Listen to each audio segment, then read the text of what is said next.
Olá, eu sou o Neville Fusco e essa é a aula 3. Hoje o tema é processo e a medição. E os principais assuntos são a questão da tolerância do processo e o erro máximo permissível e o conceito de conformidade metrológica. Então vamos entender a questão da tolerância do processo e o erro máximo permissível. Então a gente tem um exemplo na tela que vocês podem observar, que é o armazenamento de vacinas, realizado normalmente nas temperaturas de 2 até 8 graus Celsius.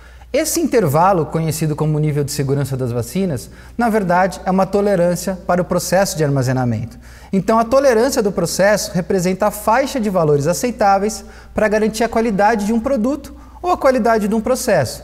Então quando a gente olha essa informação, a gente entende que se uma vacina for armazenada a uma temperatura de 20 graus, provavelmente a sua qualidade ao longo do tempo não será a mesma.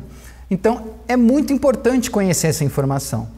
Mas a gente precisa entender que essa variação observada de 2 a 8 não é uma variação única, e essa que é o grande problema. A gente esquece que o que a gente enxerga em um processo industrial é, na verdade, a composição da variação do instrumento com a variação da máquina. Então a gente pode entender aí no gráfico, a gente tem a nossa linha vermelha de 2 a 8, né, que especifica então uma faixa de atuação conjunta.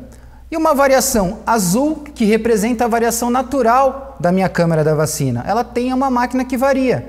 E a variação verde, que representa a variação natural do instrumento que está medindo a temperatura dentro da câmara. Então, quando eu estou enxergando o resultado do meu processo, vai ser a combinação dessa variação do instrumento com a combinação da variação da minha máquina, resultando no meu 2 a 8. Então, é isso que eu enxergo enquanto variação total de um processo. Seja isso para garantir a qualidade do medicamento na linha final de uma indústria farmacêutica, seja no armazenamento de vacinas dentro de um centro de vacinação. Bom, quando eu entendo que eu tenho uma variação do meu instrumento, uma variação da minha máquina, passa a ficar claro para mim que não basta ter uma tolerância do processo, eu preciso ter uma tolerância do instrumento. E esse nome muda quando eu falo do instrumento, que é conhecido como erro máximo permissível, que é o erro aceitável que o instrumento de medição pode ter para não afetar a qualidade do produto ou a qualidade do processo. Então, quando eu calibro um instrumento, é isso que eu quero verificar. É contra esse erro máximo permissível que eu quero verificar. Os resultados de calibração estão dentro desse erro máximo? Os resultados da calibração estão aceitáveis? Então não afeta a qualidade do meu produto. Os resultados da calibração estão acima do erro máximo permissível, então afetou a qualidade do meu produto, gerou risco para o meu produto. Então é preciso tomar uma ação. Bom, mas como eu defino esse erro máximo permissível então? Eu vou dar 3 dicas aqui para vocês. A mais comum é trabalhar geralmente com 1/3 da tolerância do processo. Então eu vou pegar minha variação do processo, por exemplo, na câmara de vacinas, de 2 a 8, a gente pode entender que é uma variação de 5 graus como valor médio, mais 3 graus para cima, menos 3 graus para baixo. Então eu tenho 5 mais ou menos 3, de 2 a 8. Eu vou pegar esse mais ou menos 3, que é a variação do meu processo, vou dividir por 1/3. Então, o erro máximo permissível para o instrumento de medição que mede a temperatura da minha câmara de vacina vai ser 1 grau Celsius. Na hora que eu receber o certificado, o resultado deu superior a 1 grau Celsius, eu tenho um problema. Outro caso, na ausência de informações de tolerância de processo, é a questão das recomendações de fabricantes. Então, quando eu compro um termômetro, quando eu compro uma balança, quando eu compro um medidor de pH, esses fabricantes me fornecem, através de seus manuais, suas especificações técnicas, que é uma ótima recomendação para trabalhar com o limite de erro, com o erro máximo permissível. E, em último, aí, nossa dica é a questão de normas e regulamentos técnicos. Então, diversos instrumentos, como os termômetros de vidro, vidrarias, existem normas nacionais e internacionais que sugerem erro máximo permitido.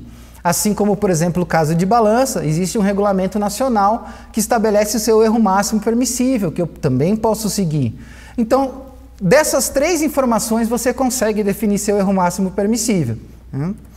Bom, esse erro máximo permissível me permite chegar, então, no conceito de conformidade metrológica, que é a avaliação desse resultado de calibração. Somente depois de avaliar o resultado de uma calibração que eu posso utilizar esse instrumento no meu processo. Somente depois de garantir a conformidade metrológica é que eu posso utilizar esse instrumento no meu processo. E como que eu garanto a conformidade metrológica? A norma 10.012 estabelece um fluxograma que eu mostro para vocês aí, que são 3 etapas básicas. A primeira etapa para avaliar é a etapa de calibração, a segunda etapa, a etapa de verificação metrológica, e a terceira e última etapa, a tomada de ações e decisões. Então aqui eu identifico a necessidade de calibração, calibro o meu instrumento e etiqueto o meu instrumento, dizendo ele está calibrado. E aí eu pergunto, tem requisito metrológico? Definiu o erro máximo permissível? Se definiu e atendeu, ok, carimbo, aceito, meu instrumento pode ser utilizado, mando para o meu cliente, finalizo meu processo.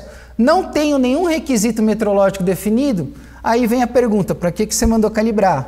Mas se não tem, não é possível verificar. Bom, se eu tenho e não passou, aí é possível consertar o problema? É possível ajustar o problema? É possível. Então eu avalio uma análise crítica do intervalo e mando calibrar novamente, gente. Ó, uma vez que eu ajustei, eu calibro novamente e faço o fluxo até obter o resultado positivo. Não é possível ajustar ou reparar, vou emitir uma ação de uma não conformidade, um relatório de falha, algum documento dentro do meu processo que vai me permitir tomar uma ação adequada a esse risco para o meu processo.